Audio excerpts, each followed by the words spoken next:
Ito lang po ang pahatid ko po sa lahat ng executive department.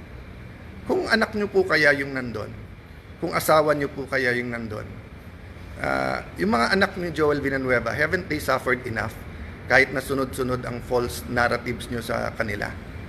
What do you think they felt when they thought na baka hindi makalabas ng buhay yung kanilang tatay? Si Camille, bata pa, kakapanganak lang, di ba? Few months ago. Nandun po, naipit sa loob, hindi malaman kung anong gagawin.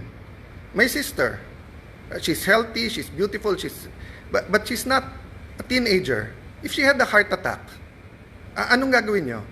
Yung staff ko na legal, hindi political yung mga yon. Di marunong sa politika, they just joined me this term. Traumatized silang lahat. Sabihin nyo may mali na mag-warning shot, sige na po, may mali. So ang sagot po ng NBI, kung may mali ang Senado, barilin ang mga Senado. Kayo po sa minority, mas importante sa inyo ang 2028, mas importante sa inyo ang Senate presidency, kaso sa buhay ng mga kasamahan nyo. O sige, tanggapin ko na yun. Tanggapin ko na kung meron utak pulbura, meron din utak politiko, but you're willing to see the Senate that way, and you're willing to join the narrative, to flip the narrative, to say that since I got there, magulo ang Senate. Why? Kailan naging crime ang magpalit ng Senate President? Kuha tayo sa pinakamalalim. Nako, unang tarot pa lang po, nakikita nyo na ang mga palaso na kulay pula at itong mga nakatumbang mga kahoy na may dahon. Ang ibig sabihin po nito, ito ay pag-iisip ng ating presidente kung paano niya malalampasan ang lahat ng mga bumagsak na kanyang mga pangako. Kita-kita po rito, nakahupay. Pag sinabing nakahupay, nakatagilid na po ang mga itinanim na pangako. Pangako po yan, green, hope, pangako, pag-asa. Kaso po, kung mapapansin ninyo, punong-puno siya ng palasong pula. Ang ibig sabihin, hindi na po mahabol ng lahat ng mga negatibo at kapalpakan na nangyayari sa ating paligid, sa ating ekonomiya, sa ating sitwasyon. Ayan po, napakadami po ng palaso. Ang palaso, ganyan, bumabato. At binabato na po ang ating presidente ng Pilipinas at nakahupay na po. Ibig sabihin, struggled ang sitwasyon. Hindi na niya alam kung paano i-handle ang lahat ng mga sitwasyon na problema. Mas marami ang problema kaysa sa mga nagagawa at ginagawa ngayong solusyon. Yung po ang ibig sabihin nito ha. Kitang-kita naman po yan.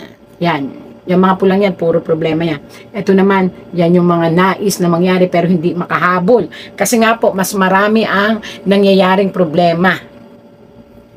At dahil dito, ang kanyang alalahanin ay mas malaki pa sa kanyang pagkatao. Ang ibig sabihin nito po, ang puso niya ngayon ay struggle. Bakit struggle? Tatlong bagay ang ikinatatakot niya.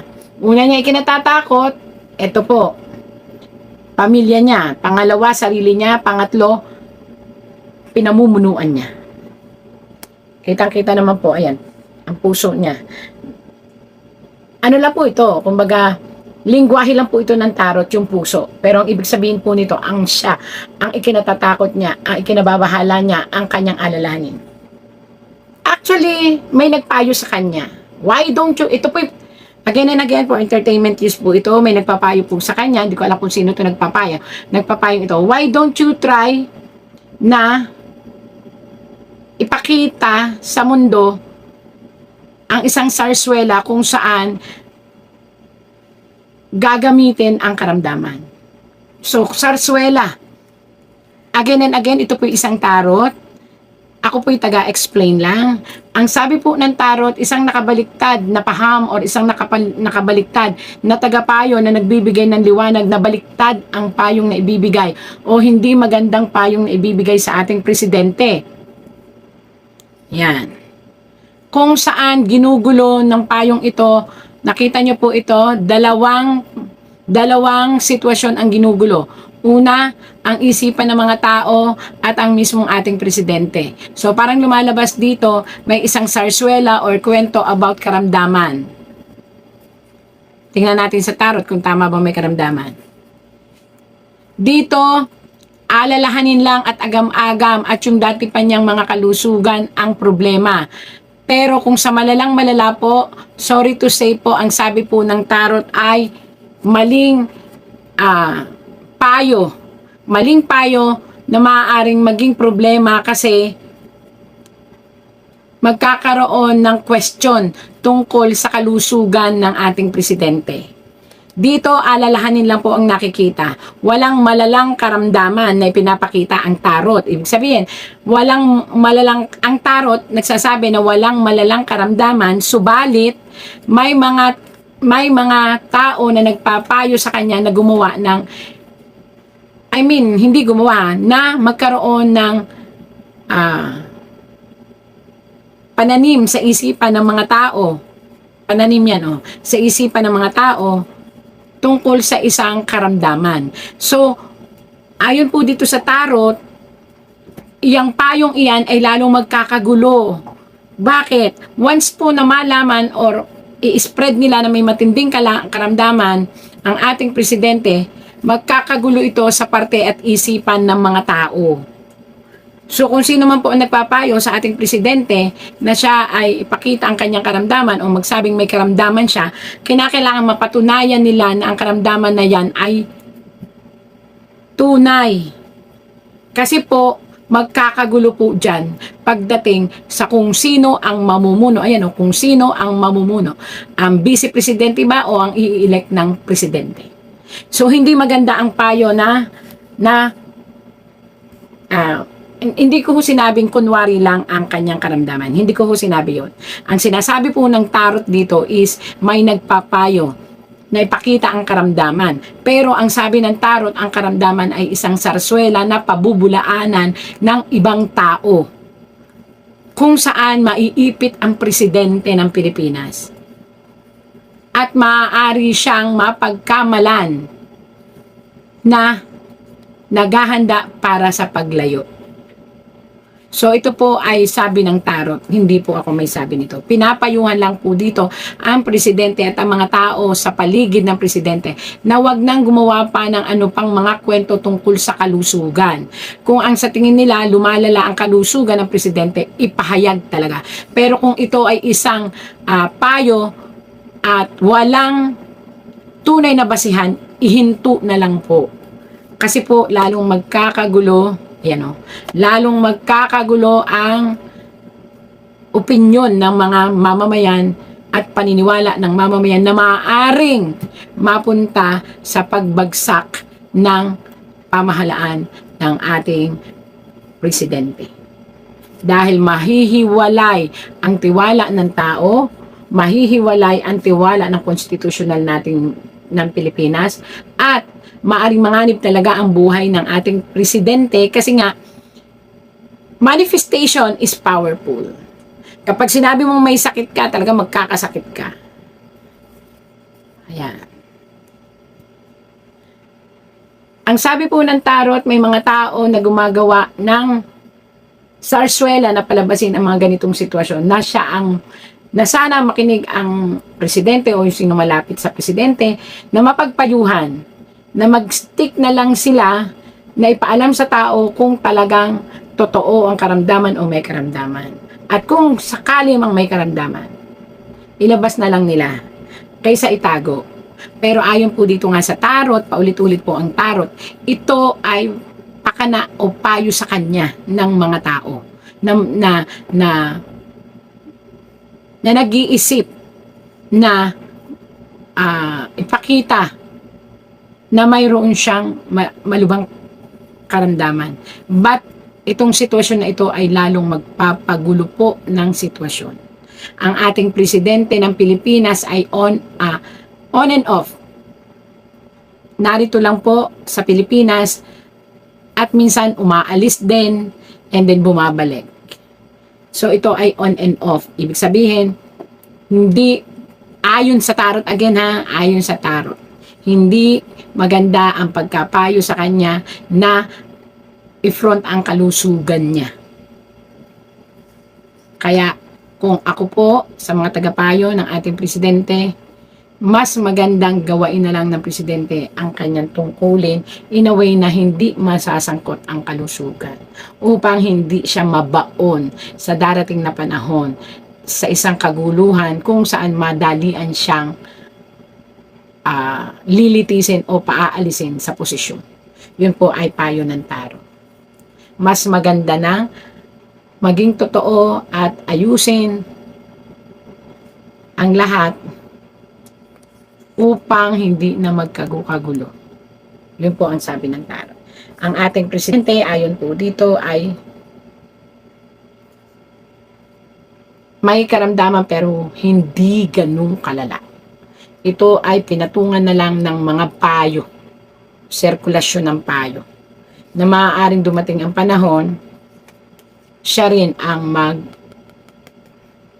magpahirap sa sitwasyon. So, hindi sinasabi ng tarot dito na dapat ipagpatuloy ang ito po ay tarot. Ako'y naniniwala sa tarot na ito kasi nga po, marami na itong napatunayan kahit sa buhay ng tao. Tandaan niyo po, kung ang tanong ay nasa ng presidente, ang presidente po ay parito lang, buhay, at kung sino man po ang nagpayo na i-front ang karamdaman, totoo naman po kahit sino lahat may karamdaman dahil sa nangyayaring ito. Pero ito pong sarswela ng paglikha ng napakalaking karamdaman na pinalalabas sa ating mga TV tapos wala namang tunay na basihan ay nakakagulo po lalo sa kanyang sitwasyon. Kaya kung gusto nyo pong ipagpatuloy yung ganyang sitwasyon na pagpapasabi na kayo na malala ang karamdaman, lalo nyo pong pinapabilis kung sino man ang nagpapayo kay President, lalo nyo pinabibilis ang pagkawala ng tiwala ng mamamayang Pilipino. Oras na laging ang karamdaman ang ifo-front ninyo. Kasi ayon dito po sa tarot, may karamdaman pero hindi ganun ang tindi.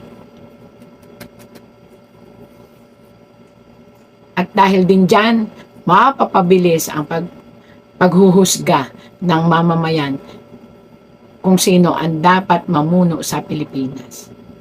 O diba? Mas lalo magulo. Minsan, manifestation of sickness ay lalo po iyang nagkakaroon ng komplikasyon. So, ang sabi ng tarot, hindi sa range 1 to 10, ang karamdaman ng ating presidente ay hindi dapat i-front, lalo na kung ito ay ginagamit pang politika. Yun po ang sabi ng tarot. Dahil lalo pong magkakagulo. At lalong nanaisin ng taong bayan na mapalitan. Kaya yung mga ang ating presidente, kaya yung mga nagpapayo tungkol sa mga ganyan sitwasyon, pakaisipin pong mabuti. Yun po ang sabi ng tarot. So, ibig sabihin ng tarot, itong tarot ko po ang nagsasabi ang sinasabi po, hindi dapat kabahala.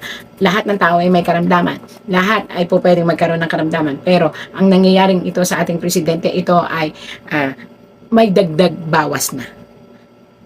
At lalo po itong nakakagulo. Kaya para po sa mga nagpapayo, pakaisiping mabuti. Mas isipin pa rin po ang kabutihan ng mamamayan at ng Pilipinas. At sana'y huwag maglikha ng kaguluhan sa isipan ng bawat isa.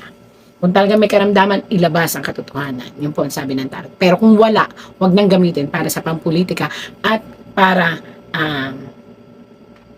makapagdagdag pa ng kaguluhan sa isipan ng mga mamamayan.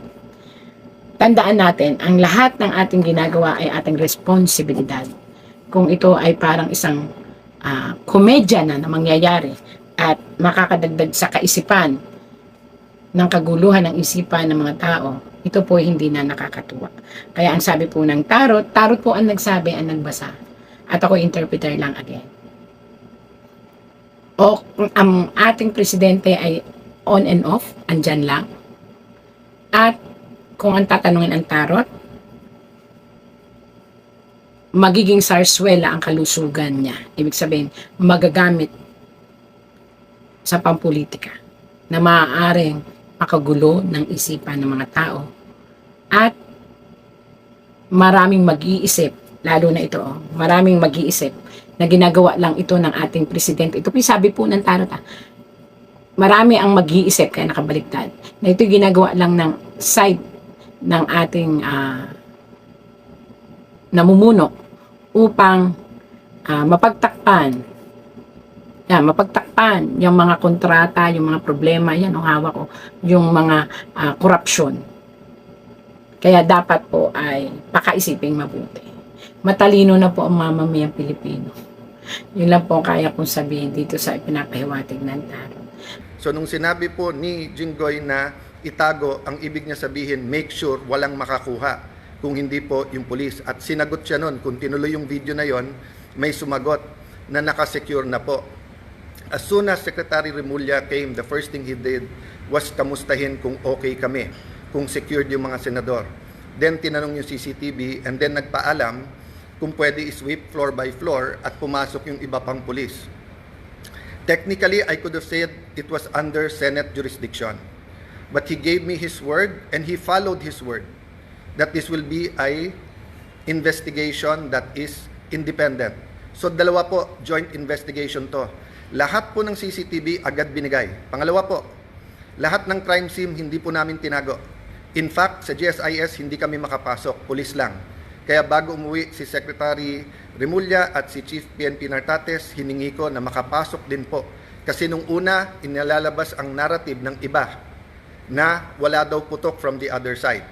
Nung una, isa pa lang ang nakitang putok o bala na tumagos galing sa kabilang side. Pero nung pinayagan kami sa loob at nung pagkatapos po na inusisa ng mabuti ng PNP, nakita po na may at least 5. So what am I saying here? This is the results of the independent investigation so far. The President, and I thank him for calling, checking how we are, and assuring us that he told everyone to stand down, the military, the PNP, and the NBI. But I told him, sir, the NBI has been lying to us. Sabi niya, hindi, susunod sa kanya yung NBI. Sabi ko, sir, with all due respect, nandito naman si Sec. John Vic, siya na mag-report sa'yo. So, dun sa mga nagsasabing this is stage or whatever, di ba, we allowed every single transparency measure, we allowed the investigation. In fact, pag-akyat namin ng 5th floor, kahit wala sa usapan, sabi po ni Secretary Remulla, ibaba ang mga armas ng OSAA. I saw his wisdom para nga hindi magka-inkwentuhan, para hindi magkaroon ng miscommunication or hindi questionin ang intensyon ng bawat isa. Pinababa ko sa mga OSAA yung mga armas. Sa 5th floor yon. We went to the first floor, nakita nyo naman yung press con. After the press con po, may nahuli na sinasabi niyang confidential assistant, confidential agent po siya. Confirm po yan at kinasuhan na po yan.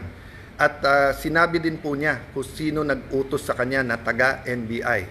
It is about this time na nagsimula pa lang mag-iba ng narrative ang NBI. Biglang umamin na nandun at biglang may sulat daw na ang GSIS ay nag-request ng security. Kailanman po, wala sa history ng GSIS na NBI ang kanilang tatawagin. Parati po yung pulis. Ang NBI po ay hindi taga-secure. And even assuming for the sake of argument, may usapan na po kami ni Director Matibag na in the building, around the building, kasi pinangako niya sa akin walang checkpoint sa labas ng NBI. Samantalang nakita namin po yung video, NBI, pinabubuksan po yung mga kotse ng senador. This was on Monday. So sunod-sunod po ang kasinungalingan po ni NBI Director. I believe he's lying to the President. That is my personal belief. I believe he is giving him false narratives. Kasama po nila si Senator Trillanes nung Monday. Senator Trillanes had no personality to do that, but he is in coordination with many. Let me express my sadness, my regret. First time po na ganito nangyari sa Senate. Usually po, nabangga lang, nauntog lang yung isang senador, nadapa. Nandyan na yung 24 to see how you are. Usually po, may threat pa lang sa Senate, pupunta na dyan lahat to see how. But makita nyo naman po, parang bula na wala po yung buong minority. Pagkatapos, wala kaming narinig hanggang mga 10, 10:30. Nung sinabi lang po, ay 9, 10, I don't know the time anymore. Nung sinabi lang ni Senator Camille that we're okay, Doon lang nagparamdam yung iba. And then ngayon, sunod-sunod, galing sa minority, pinagbibintangan pa ang majority at ang Senado. Pinaligiran tayo ng NBI, naka-full tactical gear. When we defended ourselves sa Senado, sasabihin nyo pa nakakalungkot at magulo ang Senado.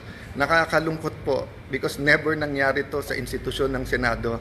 Even po yung mga kapatid natin sa kaliwa, sa progressive group, nandyan po ako nung Batasan 5. Hindi natin pinayagan na arestuhin kayo dyan sa loob. Kasama ko pa ho si Senator Lacson noon na binisita kayo. Binigay namin ang moral support. So alam nyo po anong ibig sabihin po ng courtesy nang wag mag-aaresto sa Batasang Pambansa or dito po sa Senado. Having said that po, there are different issues na sinagot ko na sa inyo. But I'm going live today because I heard the Ombudsman will do an independent investigation. That is good news. But I also heard that he issued a suspension against General Mao. Assuming for the sake of argument that it is a valid suspension, and the reason is preventive suspension para hindi magulo yung investigation. Number one, there is a duty to inform us so that we can replace, so that we can make sure na safe ang Senado. Remember, the impeachment is going to start on Monday. So how can we secure and make sure matuloy at hindi na naman kami guluhin tapos kami na naman ang pagbibintangan? Number two, bakit po, and I like to honor and express, diba, that in my dealings with the Ombudsman, Boying Remulla, it has always been with respect. We many times disagree, but he, to me, had an open mind. We disagree in legal, but he listened. If he disagree, he disregards. If he agrees, so let me just appeal to the Ombudsman, suspend also the NBI director, because he is more a suspect than General Mao dito.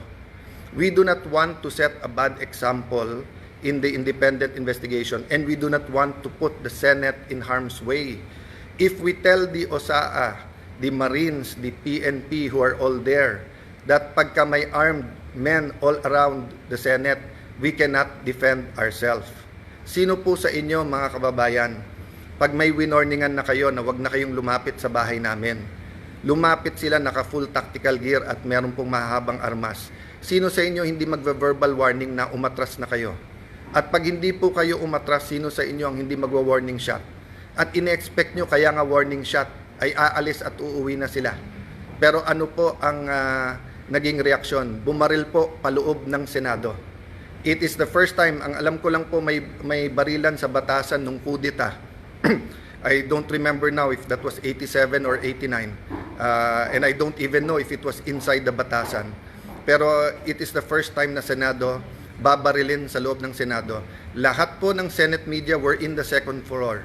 They have footages po. The investigation can be done independently. I have held off from the Senate investigating ourselves. Diba? We can also investigate. But I don't want this to be political. I want it to be calm. I want to respect yung sinabi ng Presidente, and I assume good faith. I assume he was telling me that based on the information he had at that point. I take offense that the Executive Secretary posted in his Facebook na staged without waiting for the investigation. Hindi ako nakatanggap ng tawag sa kanya na kamusta na mga senador, kamusta kayo? I promised my family and some people I will not be emotional in this broadcast, but ito lang po ang pahatid ko po sa lahat ng executive department. Kung anak nyo po kaya yung nandun, kung asawa nyo po kaya yung nandun, yung mga anak ni Joel Villanueva, haven't they suffered enough kahit na sunod-sunod ang false narratives nyo sa kanila? What do you think they felt when they thought na baka hindi makalabas ng buhay yung kanilang tatay? Si Camille, bata pa, kakapanganak lang, di ba? Few months ago. Nandun po, naipit sa loob. Hindi malaman kung anong gagawin. My sister, she's healthy, she's beautiful, but she's not a teenager. If she had a heart attack, anong gagawin nyo? Yung staff ko na legal, hindi political yung mga yon. Di marunong sa politika. They just joined me this term. traumatize silang lahat. Sabihin nyo may mali na mag-warning shot, sige na po, may mali. So ang sagot po ng NBI, kung may mali ang Senado, barilin ang mga Senado. Kayo po sa minority, mas importante sa inyo ang 2028, mas importante sa inyo ang Senate presidency, kaso sa buhay ng mga kasamahan nyo. O sige, tanggapin ko na yun. Tanggapin ko na kung meron utak pulbura, meron din utak politiko, but you're willing to see the Senate that way, and you're willing to join the narrative, to flip the narrative, to say that since I got there, magulo ang Senate. Why? Kailan naging crime ang magpalit ng Senate President? Sino ba nagpapasok ng NBI kaya nagkagulo nung Monday? Hindi ba si Senator Soto? O, sino ba nagpadala ng NBI nung Wednesday kaya nagkagulo? Hindi ba si Director Matibag? Sino nag-utos sa kanya? I believe the President told him to stand down. But anyone below the President could have said, no, ako sundin mo, tumuloy kayo doon. He could have called me and told me na huwag kayong maalarma, nandyan. When my sister called, ano sinabi niya? When Senator Loren, he kept on denying. Nung sinabi ng sister ko from the back, kasi hindi na namin malaman nangyayari, do your job. Pinagsisigawan yung sister ko na huwag mo akong sigawan. Yan po ang response ng ating NBI director nung akala niya, nung nalaman niya na under attack ang Senado. Hindi niya sinabing, ma'am, susugod, ma'am, titignan na, ma'am, pupull outin, ma'am, tatawagin namin ng DND, ma'am, tatawagin namin. Hindi. Ang sinabi niya, huwag kayong sisigawan. So mga kababayan, kung tumawag kayo ng 911 at sinabi yung nilulusob ng mga bahay niyo, may mga armado na puputukan, at ang sabihin ng taga 911 sa inyo, huwag niyo ako sigawan, ano po mararamdaman niyo?